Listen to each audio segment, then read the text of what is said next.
Hey, what's up folks? Welcome back to this brand new and exciting video in where we are going to play Sniper Elite VR. That's right, it's going to be such a blast. We finally get to play this iconic series in glorious, oh so glorious virtual reality. And I can tell you that I've been a huge fan of the Sniper Elite games from the get-go. I've played them all and I can't wait to see what it's like inside a headset. Anyways, I'm going to play the PC version for this review, but you can also check it out on the Oculus Quest natively or the PlayStation VR. It's totally up to you. But before you buy this game, wait, because I am going to give my final verdict at the end, telling you if it's worth your money or not. But first, I'm going to show you some action-packed gameplay of one of the best missions. So enjoy. With that being said though, let's jump right into the metaverse and have some fun, of course. Let's go!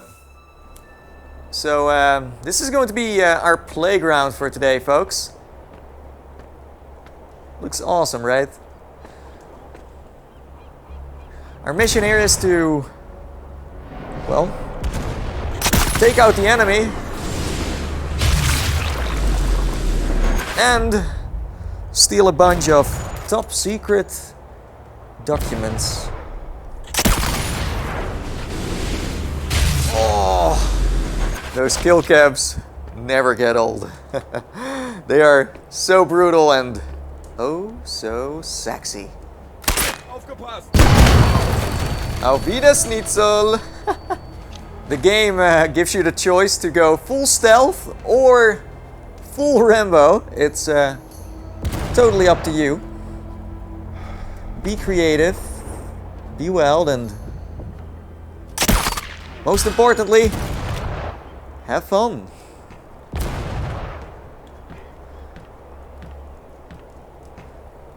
The kill cams randomly show up.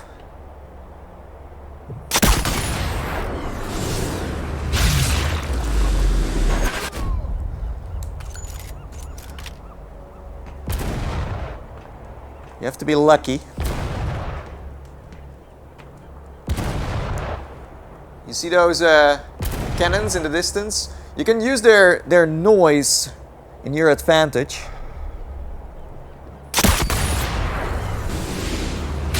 Oh! Goodbye, spine. Goodbye. Oh, that calls for a nuggy shot. Wait for it.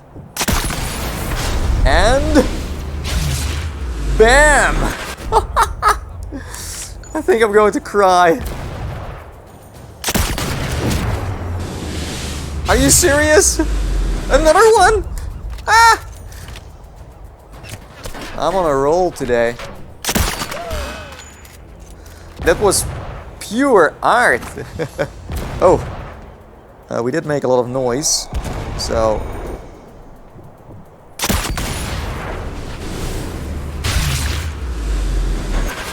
better lay low for a while. Oh. Hey, Nathie. Now we're talking.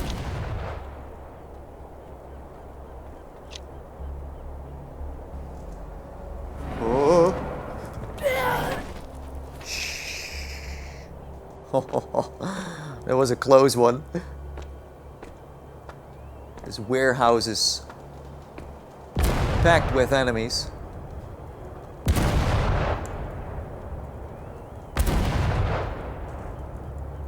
Oh, this is going to be a double shot.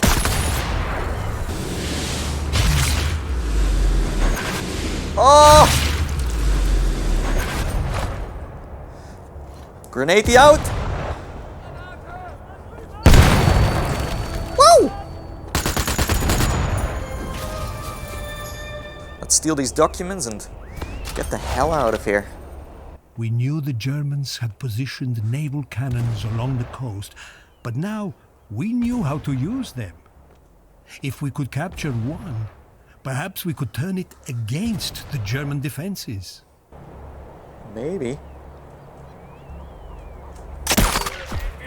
Oh, one of them survived. I'm just going to borrow this if you don't mind. Oh. And yeah, it's cool that you can use hats and helmets to distract other soldiers. Here, watch.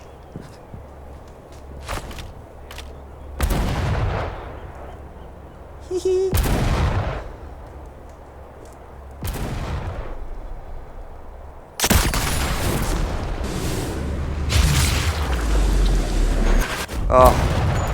Oh, someone else is coming.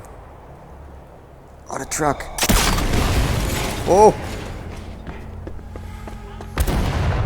Oh, I have a mine. A trip mine. Is he going to leave his post? Yes, yes, yes.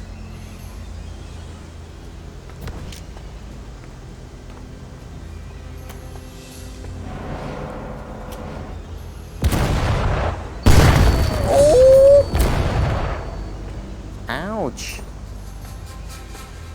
Big oof.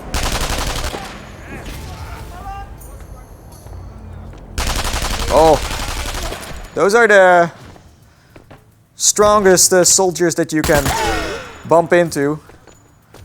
They can't be killed with just one simple hit, but a headshot usually does the trick.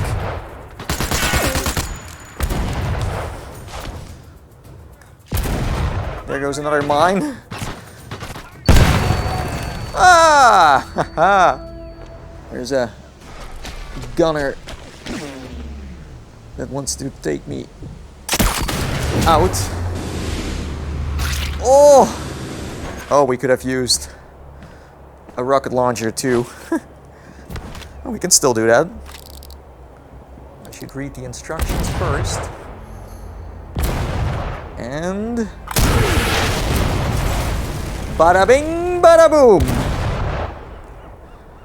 And that's what you can expect from Sniper Elite VR on PC. So, should you buy this game or not? Well, content-wise, there is definitely enough to do. Well, sneaking through the campaign, I clocked about 8 hours in total on medium difficulty. And yes, you could jump back in and find all the collectibles that are hidden in each mission, but that's not really my cup of tea.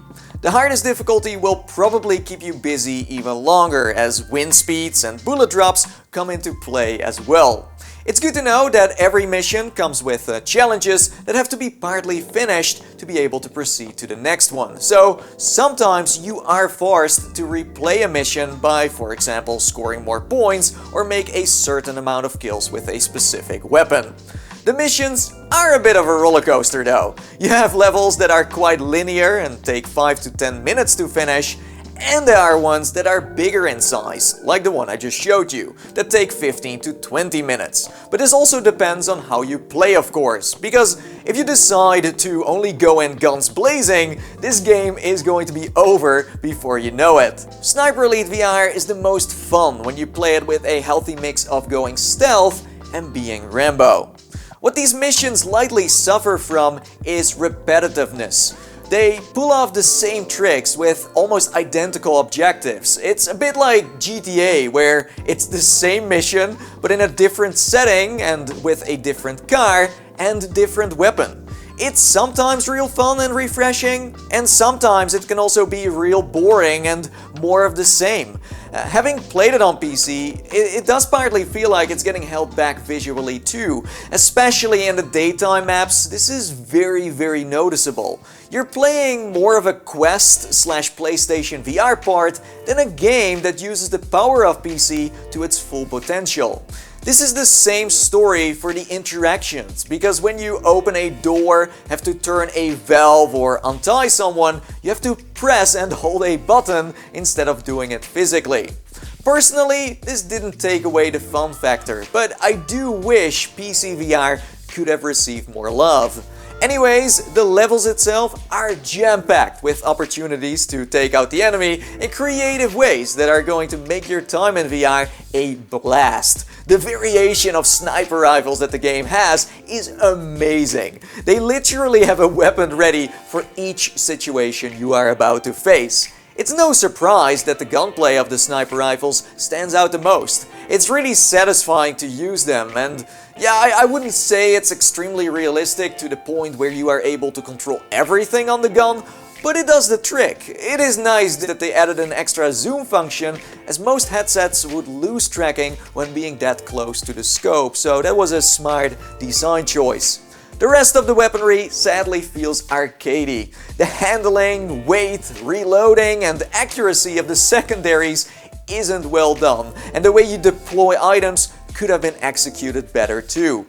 Talking about things that could have been done better is the enemies, because the AI in this game is really dumb.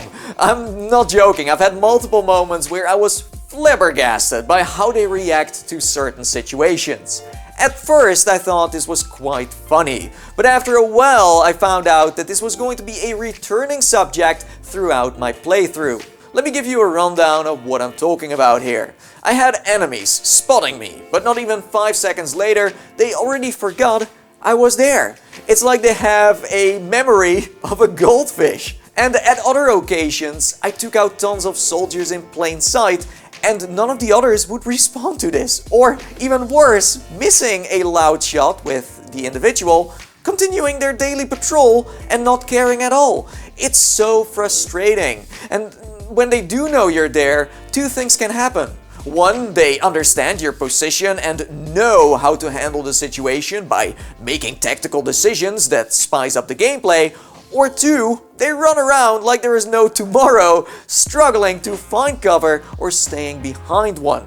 I mean, let's be honest, when you are deeply immersed into a title like Sniper Elite, these things become annoying. You want the enemy to be a real threat. It just feels cheap how they react. And this does partly affect the gameplay. It shows that it needs some serious work. It's one of the reasons why you wouldn't want to buy this game right now. This is where you can notice that Rebellion outsourced this project to a lesser experienced studio, as I never had something bad to say about the enemies in the previous Elite games. This is the first time where I'm like, what the hell is going on? So moving on to the kill cams. Those are just awesome and very addicting to watch. Because when you play this in VR, you can physically walk around them and check them out from every angle. Something you can't do on a monitor or TV. Also, the game has tons of settings. There are plenty of things you can tweak, like turning off the HUD, changing up the controls or comfort. So they really thought about the newcomers and the people who are experienced. That's really nice. Now, last but not least, I want to talk about its story.